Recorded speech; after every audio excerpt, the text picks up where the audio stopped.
고린도전서 13장은 우리가 누구나 다 알듯이 사랑장이라고 불릴 만큼 사랑에 대해서 너무나 자세하게 다루고 있습니다. 오늘 본문에서는 모든 은사 사용에도 사랑이 필수임을 말합니다. 내가 아무리 놀라운 은사가 있고 그것을 또한 행한다 할지라도 사랑이 없다면 내가 아무것도 아니라는 것입니다. 이 말씀은 문제 많고 정말 시끄럽고 나누어지고 서로 상처 주던 고린도 교회 한복판에 주어진 말씀이었습니다. 고린도 교회는 은사가 많은 교회였고 방언도 있었고 예언도 있었고 지식도 또 열심도 있었습니다. 그런데 문제는 그 귀한 은사들이 공동체를 세우는 방향으로 사용되지 못했다는 것입니다. 어떤 사람은 자기의 은사를 자랑합니다. 또 어떤 사람은 다른 사람을 은사를 낮게 여겨 보았고, 또 어떤 사람은 나는 더 영적이다는 그런 생각에 빠져 있었습니다. 바울은 앞장 고린도전서 12장에서 교회를 한 몸으로 말하고 있습니다. 우리의 몸에는 눈도 있고 손도 발도 귀도 있습니다. 다르지만은 각각 하는 일이 다르지만 한 몸입니다. 그런데 고린도 교회는 다름을 서로를 세우는 선물로 보지 못하였고 비교하고 경쟁의 이유로 삼았습니다. 이게 문제였던 것입니다. 그래서 바울은 12장 마지막 31절에서 말합니다. 너희는 더욱 큰 은사를 사모하라. 내가 또한 가장 좋은 길을 너희에게 보이리라. 그리고 이어지는 말씀이 오늘 본문입니다. 오늘 말씀의 핵심은 이것입니다. 은사보다 더 중요한 것이 사랑이다 합니다. 능력보다 더 중요한 것 사랑이라고 합니다. 열심보다도 더 중요한 것이 사랑이다 합니다. 사랑이 없으면 아무리 대단해 보이는 신앙도 결국에는 공동체를 세워 나가지 못합니다.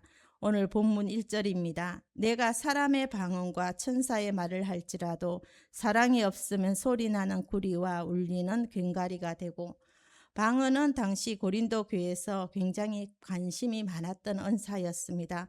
어떤 사람들은 방언을 말하며 자기가 더 특별하고 더 영적인 사람이라고 생각할 정도였습니다.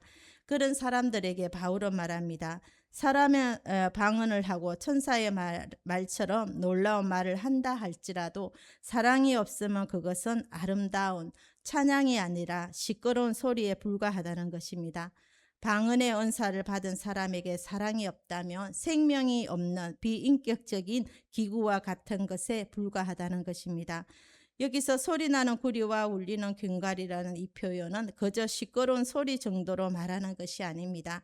당시 고린도 주변의 이방 신전에서는 사람들의 감정을 끌어올리고 종교적 항울에 빠지기 위해서 금속 악기들을 크게 울리는 모습이 있었습니다. 구리로 만든 악기나 괭가리 같은 타악기 소리는 사람의 마음을 흥분시키고 분위기를 고조시키는 데 사용되었습니다. 겉으로 보게 된다면 굉장히 신비롭고 강렬해 보였을 것입니다. 소리도 크고 분위기도 뜨겁고 마치 무엇인가 영적인 일이 일어나는 것처럼 느껴질 수도 있습니다. 그런데 바울은 그 이미지를 가져와서 오늘 말합니다. 너희가 아무리 그 신비한 방언을 말하고 아무리 천사의 말처럼 놀라운 언어를 사용한다 할지라도 그 안에 사랑이 없다면 그것은 하나님을 기쁘시게 하는 예배가 아니라 그저 사람의 감정만 흔드는 소음이 될 수 있다고 합니다. 이것은 참 무서운 말씀입니다. 겉으로는 은사처럼 보일 수도 있습니다. 겉으로는 참으로 열심처럼 보일 수 있습니다. 우리가 보기에는 아주 뜨거운 예배처럼 보일 수 있습니다. 하지만 그 안에 하나님을 향한 사랑이 없고 옆 사람을 세우려는 마음이 없고 또한 공동체를 배려하려는 사랑이 없다면 그 모든 것은 하나님 앞에서 아름다운 소리가 아니라 울리는 괭가리 같은 소음이 될 수 있습니다. 바울은 지금 방언 자체를 무시하는 것이 아니었습니다. 은사를 부정하는 것도 아니고 문제는 은사의 방향이었던 것입니다. 그 은사가 나를 드러내기 위한 것인가 아니면 공동체를 세우기 위한 것인가, 그 열심히 내 감정을 만족시키기 위한 것인가 아니면 하나님을 사랑하고 진정 이웃을 살리기 위한 것인가, 바울은 그것을 묻고 있습니다. 오늘 우리 예배도 참으로 마찬가지입니다. 찬양 소리가 크고 기도가 뜨겁고 말씀이 유창해도 그 안에 사랑이 없다면 사람은 감동을 받을 수 있어도 공동체는 바로 세워지지 않을 수 있습니다. 그러므로 참된 은사는 크게 드러나는 능력보다 사랑으로 절제되고 사랑으로 배려되며 또 사랑으로 공동체를 세우는 방향으로 사용될 때 비로소 하나님께 영광이 되는 것입니다. 2절 말씀을 보게 되면은 내가 예언하는 능력이 있어 모든 비밀과 모든 지식을 알고 또 산을 옮길 만한 모든 믿음이 있을지라도 사랑이 없으면 내가 아무것도 아니요. 바울은 더 강하게 말합니다. 예언하는 능력, 모든 비밀과 모든 지식, 또한 산을 옮길 만한 믿음. 이 정도면 신앙적으로 거의 갈 수 있는 곳까지 간 것 같아 보입니다. 말씀을 깊이 알고 하나님의 뜻을 또한 분별하고 큰 믿음으로 불가능해 보이는 일을 감당하는 것처럼 보입니다. 그런데 바울은 말합니다. 사랑이 없으면 내가 아무것도 아니요.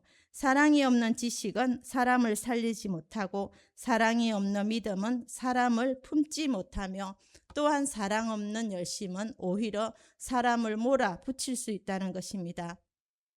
능력이 있는데 사랑이 없으면 그 능력은 은혜의 도구가 아니라 상처의 도구가 될 수 있다는 것입니다. 은사가 있다는 것은 참 감사한 일입니다. 하지만 그 은사가 나를 드러내기 위한 것이 되게 된다면 또한 교회는 세워지지 않습니다. 은사는 또한 성령께서 주신 아주 귀하고 좋은 선물입니다. 그러나 그 선물은 나 하나 높이라고 주신 것이 아니라 그리스도의 몸된 교회를 세우라고 주신 것입니다.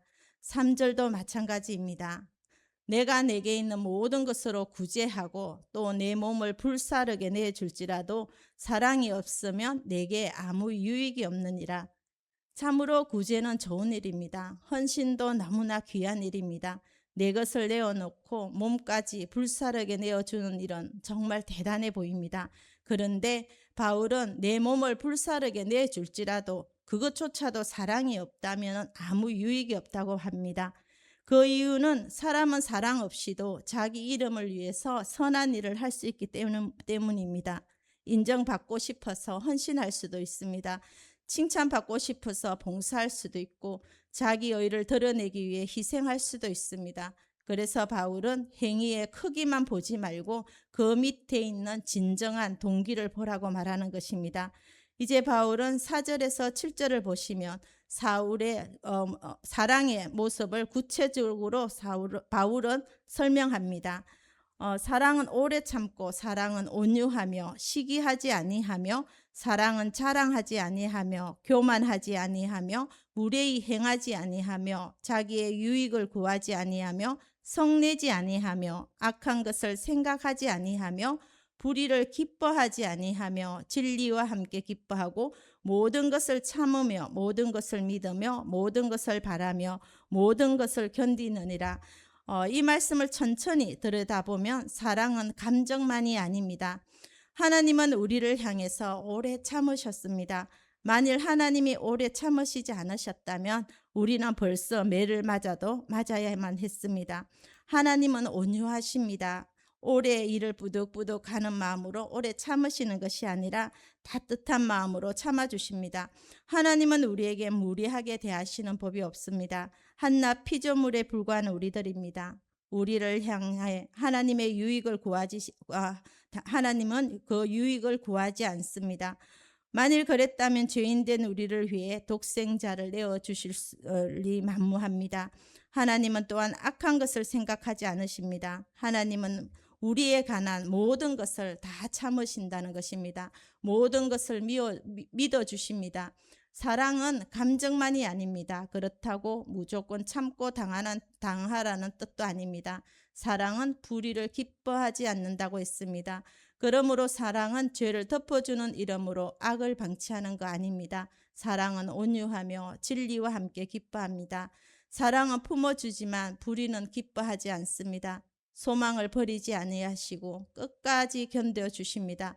사랑은 은사의 방향을 또한 바꾸어 줍니다. 나를 향하던 은사를 공동체로 향하게 합니다. 내 자랑이 되던 열심을 이웃을 섬기는 그 섬김으로 바꾸어 주십니다. 이제 바울은 사랑의 영혼에 대해서 말합니다. 사랑은 언제까지나 떨어지지 아니하되 예언도 패하고 방언도 거치고 지식도 패하리라. 언사는 참 귀합니다. 예언도 필요하고 방언도 필요하고 지식도 필요합니다. 하지만 그것들은 영원한 것이 아닙니다. 왜냐하면 언사는 이 땅에서 부분적으로 필요한 도구이기 때문입니다. 지금 우리는 다 알지 못합니다. 그래서 말씀의 도움을 받아야 합니다. 성령의 은혜를 구해야 되고 공동체 안에서 서로가 서로를 세워야 하는 것입니다. 그런데 주님께서 다시 오시는 날, 우리가 주님의 얼굴과 얼굴을 대하여 보는 날에는 부분적으로 알던 것들이 더 이상 필요하지 않게 됩니다. 그래서 9절과 10절에서 말합니다. 우리는 부분적으로 알고 부분적으로 예언하니 온전한 것이 올 때에는 부분적으로 하던 것이 패하리라. 우리는 부분적으로 압니다. 내가 다 아는 같아도 사실 조금 아는 것이며 내 판단이 늘 맞는 것 같아도 나중에 보면 놓친 것이 참 많습니다. 그래서 사랑이 필요합니다. 사랑은 내가 부분적으로 안다는 사실을 인정하게 됩니다. 사랑은 쉽게 또한 정죄하지 않게 합니다. 또 사랑은 사람을 한 장면만 보고 판단하지 않게 합니다. 사랑은 부분만 보고 사람을 끝내지 않습니다. 사랑은 하나님이 그 사람 안에서 이루실 그 일을 기대하게 합니다. 이어진 11절입니다. 내가 어렸을 때에는 말하는 것이 어린아이와 같고 깨닫는 것이 어린아이와 같고 생각하는 것이 어린아이와 같다가 장성한 사람이 되어서는 어린아이의 일을 버렸노라. 여기서 바울은 아주 성숙한 이야기를 해줍니다. 어린아이는 자기의 중심적입니다. 내가 배고프면 울고 내가 갖고 싶으면 떼를 쓰고 내가 싫으면 밀어냅니다. 그런데 성숙한 사람은 다릅니다. 말이 달라지고 깨닫는 것이 달라지고 생각하는 것이 달라집니다. 또 나만 보던 눈에서 다른 사람을 보는 눈으로 바뀌는 것입니다. 내 감정만 중요하던 사람이 상대방의 마음도 헤아리게 됩니다. 또 내 유익만 구하던 사람이 공동체의 유익을 생각하게 됩니다. 이것이 사랑을 만들어내는 성숙입니다. 신앙의 성숙은 단지 성경 지식이 많아지는 것만이 아닙니다. 기도 시간이 길어지는 것만도 아닙니다. 진정한 성숙은 사랑할 수 없는 자리에서 사랑을 배우는 것입니다. 내 말 한마디가 누군가를 살릴 수 있고 무너뜨릴 수 있음을 하는 것, 내 권리보다 공동체의 덕을 먼저 생각하는 것, 또한 내가 손해보더라도 누군가를 세우는 길을 선택하는 것, 그것이 성숙한 사람의 모습인 것입니다. 바울은 12절에서 또한 말해줍니다. 우리가 지금은 거울로 보는 것 같이 희미하나 그때에는 얼굴과 얼굴을 대하여 볼 것이요. 지금은 내가 부분적으로 아나 그때에는 주께서 나를 아신 것 같이 내가 온전히 알리라. 당시 거울은 오늘날처럼 선명하지 않았습니다. 금속을 닦아 비추는 정도였기 때문에 흐릿하게 보였던 것입니다. 바울은 말합니다. 지금 우리의 지식은 그런 것과 같다는 것입니다. 희미합니다. 부분적이고 불완전합니다.